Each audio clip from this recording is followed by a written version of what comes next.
Hello friends, welcome to our channel Salmon Ilai. இன்னைக்கு நம்ம Rameswaram சீரிஸோட second video பார்க்க போறோம். ரொம்ப ஆத்தென்டிக்கா பண்ண போற நண்டு கழனி எப்படி பண்ண போறோம்ன்ற ரெசிபி.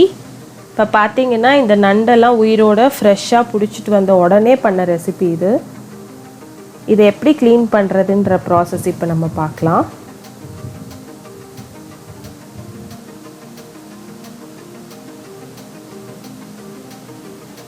இப்போ அவங்க க்ளீன் பண்ணுறதா நண்டோட லங்ஸ் அதெல்லாம் இந்த மாதிரி இருக்கிறது எல்லாத்தையுமே நம்ம ரிமூவ் பண்ணிடணும். நம்ம இங்கே வாங்குறப்ப எல்லாமே நமக்கு க்ளீன் பண்ணி தான் தருவாங்க. பட் இது ரொம்ப ஃப்ரெஷ்னால யாருக்காச்சும் இப்படி நண்டு கிடச்சிச்சின்னா நீங்கள் வீட்டில் க்ளீன் பண்ணுறதுக்கு இந்த ப்ராசஸ் பார்த்துக்கலாம். நம்ம இன்றைக்கி இது பெரிய நண்டாக இருக்கிறதுனால ஹாஃபாக கட் பண்ணிக்கிறோம். அப்போ தான் நல்லா எல்லா சாரும் இறங்கும் குழம்புல. பார்த்திங்கன்னா எல்லா நண்டும் நம்ம க்ளீன் பண்ணியாச்சு.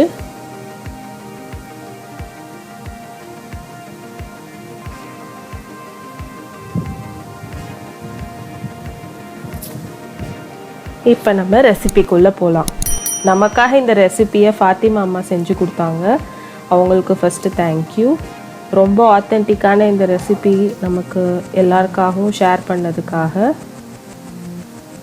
ஃபஸ்ட்டு ஒரு கடாய் எடுத்துகிட்டு வெண்டைக்காவை வதக்கிக்கணும். எண்ணெய் எதுவுமே விட தேவையில்ல, வெறும் கடாயில் லைட்டாக வதக்குனா போதும். இப்போ அதே கடாயில் கொஞ்சமாக எண்ணெய் ஊற்றிக்கோங்க. ஒரு 3-4 காஞ்ச மிளகா அதில் போட்டுக்கலாம். இந்த அளவுக்கு போட்டால் போதும். இதில் நம்ம மிளகா பொடி அந்த மாதிரி எதுவும் போட போகிறது கிடையாது, வெறும் இந்த காரம் மட்டும்தான். அதனால ஒரு 2-3 காஞ்ச மிளகா போட்டுக்கோங்க. உங்களுக்கு காரம் வேணும்னா கொஞ்சம் ஆட் பண்ணிக்கோங்க. இப்போ கடுகு உளுந்த பருப்பு போட்டுக்கலாம்.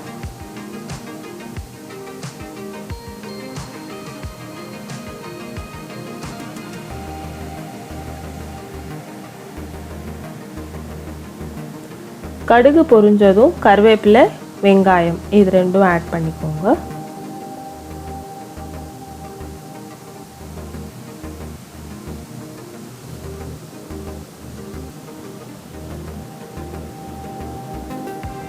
இது அடுப்பிலே தான் பண்ணுறோம், அதனால சிம் பண்ணுறது மீடியம் பண்ணுறதுலாம் இல்லை. ரொம்ப சிம்பிளாக ஈஸியாக பண்ணுற ரெசிபி இது. நாட்டு காய்கறிகளோடு நண்டு சேர்த்து பண்ணுறப்ப அது வேறு லெவலில் இருக்கும் டேஸ்ட்டு.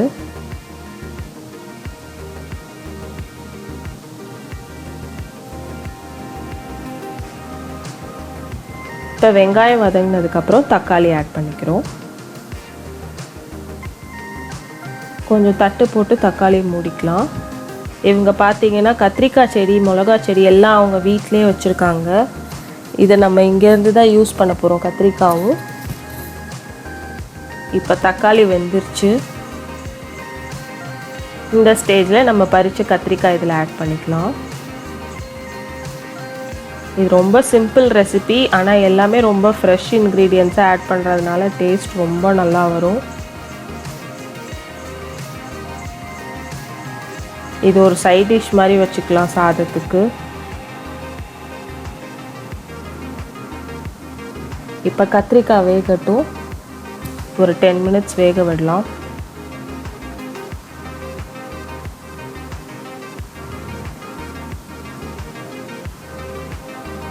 இது அரிசி கழனி, அதாவது நம்ம அரிசியை ஒரு வாட்டி 2 வாட்டி கழுவிட்டு 3ஆவது வாட்டி வர தண்ணியை எடுத்து வச்சுக்கலாம். அந்த கழனி தண்ணியை தான் நம்மளோட ரெசிபிக்கு யூஸ் பண்ண போகிறோம். அதனால தான் இது பேர் நண்டு கழனின்னே சொல்கிறோம். அதுதான் இதோட மேஜரான ஃப்ளேவர் கொடுக்குறது. இப்போ அந்த கழனியை நம்ம ஆட் பண்ணிக்கலாம். இது ரொம்ப தண்ணியாக குழம்பு மாதிரி இருக்காது.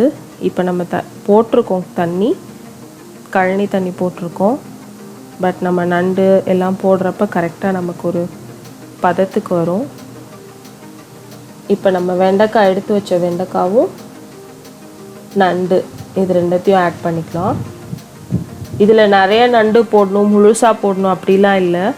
காய்கறிகள் தான் ஜாஸ்தியாக இருக்கும், நண்டு அதோட சாறு இறங்கி அந்த ஃப்ளேவரும் வரும். அதனால இது கரெக்டாக இருக்கும். கொஞ்சம் நண்டு போட்டாலே போதும்.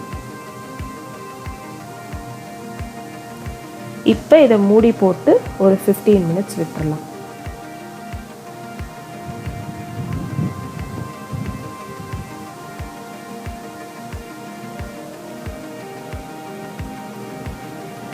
இப்போ பார்த்தீங்கன்னா காய்கறிகள் எல்லாமே நல்லா வெந்திருக்கு. அதே மாதிரி நண்டும் பார்த்தீங்கன்னா நல்லா ஆரஞ்சு கலரில் வர ஸ்டார்ட் ஆயிடுச்சு. நண்டு வெந்துச்சான்றதை கண்டுபிடிக்கிறதுக்கு அந்த கலர் தான் நமக்கு ஹெல்ப் பண்ணும். இந்த மாதிரி ஆரஞ்சு கலரில் மாறிடுச்சுன்னா நல்லா வேக ஆரம்பிச்சிச்சுன்னு அர்த்தம். நல்லா நண்டோட சாறு எல்லாம் அந்த குழம்புல இறங்குற வரைக்கும் பார்த்துக்கலாம்.